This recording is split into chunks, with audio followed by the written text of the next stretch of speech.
Hey guys, so today I'm showing you all how I prepared these delicious slow cooked ribs. All right, so these ribs are so flavorful. I promise you, you're gonna love it. But without me talking too much, let's get started on the recipe.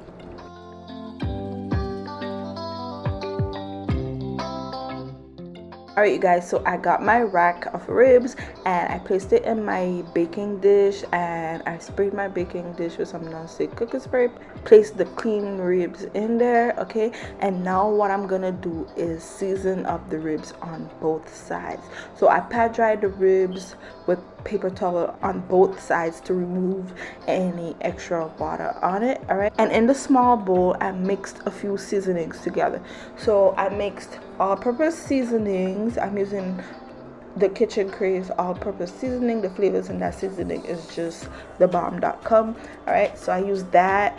If you don't have it, you can use regular all-purpose seasoning, or you can use like adobo seasoning or onion powder, garlic powder. Okay, so you want to use that. And then I make some paprika, some ground cumin, salt, black pepper, brown sugar together, and also I added some Cajun seasoning. Okay, so use your favorite brand of Cajun seasoning, and I'll list the measurements I use for all of these ingredients in the description box down below, so you guys can check it out there. All right, so I mix all of those seasonings together to create like a dry rub, and then what I do is I sprinkle that dry rub on both sides of the rack of ribs and just rub down the ribs really well with the seasoning mix.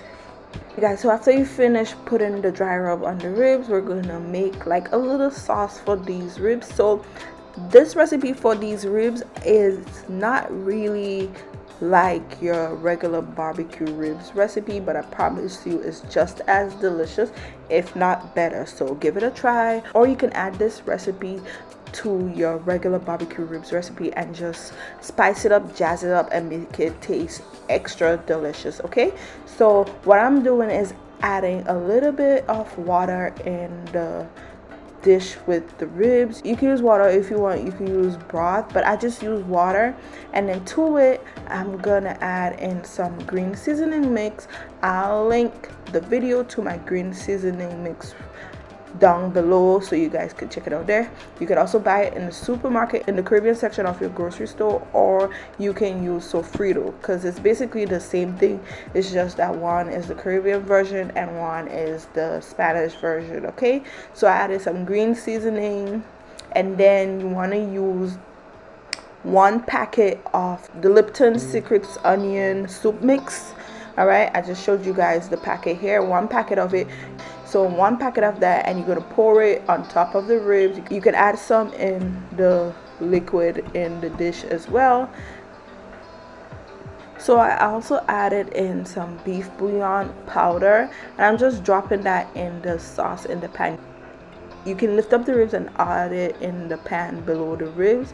All right, and lastly I'm adding just a little bit of barbecue sauce, not a lot at all, about 2 tablespoons. You can also use ketchup instead of the barbecue sauce, because we're not adding a lot of the barbecue sauce in this recipe. Okay, so after you do that, you just want to mix that into the liquid in the pan. All right, so as you can see, I lifted up my ribs and I'm just mixing the barbecue sauce to combine it with the liquid in the pan. I'm mixing the green seasoning and the bouillon powder, everything together. If you want, you can do that before you add it in the ribs on top of it. Okay, whatever works easier for you here. So after you give it a slight mix, what I like to do is just take the spoon and baste on top of the ribs a little bit with that sauce. You can even use your turkey baster here to help you out. All right, and yeah, after that I'm gonna cover my ribs, you guys, using foil paper, seal it really well, and I preheated my oven to 350 degrees.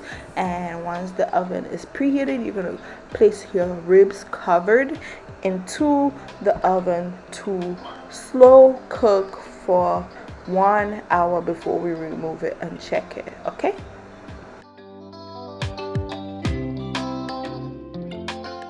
So after the first hour of the ribs cooking in the oven, I'm gonna remove it, uncover it, and I'm gonna use my turkey baster and just baste the ribs all over with the sauce in the pan.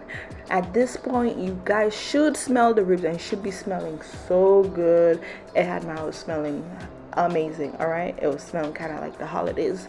I loved it. But yeah, so you should be smelling the ribs and it should be looking something like this. So just baste the top of it with that sauce, and then we're gonna cover back the ribs and place it back into the oven to cook for 1 more hour covered. All right, so I put it back in the oven, and after that second hour I remove it, and at this point I use my knife just to cut the ribs and make sure it's like at least halfway tender and almost to the finish line of being cooked. Okay, so I just slice part of my ribs, and then at this point what you want to do is just baste it 1 more time with the sauce in the pan. But what I do is I threw out some of the liquid in the pan first, all right, because I had too much sauce, so I just threw out a little bit, not too much, and then I baste the ribs with some of that delicious sauce again for 1 last time. And then this time, you guys, you're gonna place it back into the oven uncovered. So you're gonna place it uncovered in the oven at 350 degrees again for about 30 to 40 minutes until the ribs is tender and falling off the bone and nicely caramelized.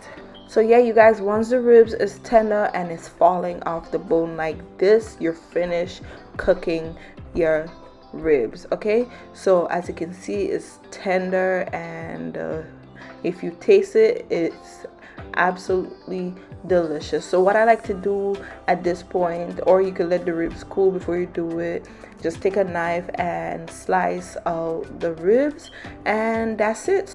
And don't forget to serve your ribs with some of that yummy sauce in the pan. Okay, the sauce is so good as well. And that's it, you guys. So yeah, you guys, so today I served mine with some delicious skillet cornbread. If you'd like to see the recipe on my skillet cornbread, I'll link it down below for you guys. You can check it out. All right, and I serve it with cornbread and some coleslaw. You could also serve this with some yummy mac and cheese. But that's it for this video, you guys. I hope you guys enjoyed the tutorial. I hope you enjoyed the recipe. If you give it a try, let me know in the comments down below how it turned out. Don't forget to like, comment, and subscribe so you can see my upcoming videos. Thank you guys so much for all the support, and I'll see you guys next time. Bye.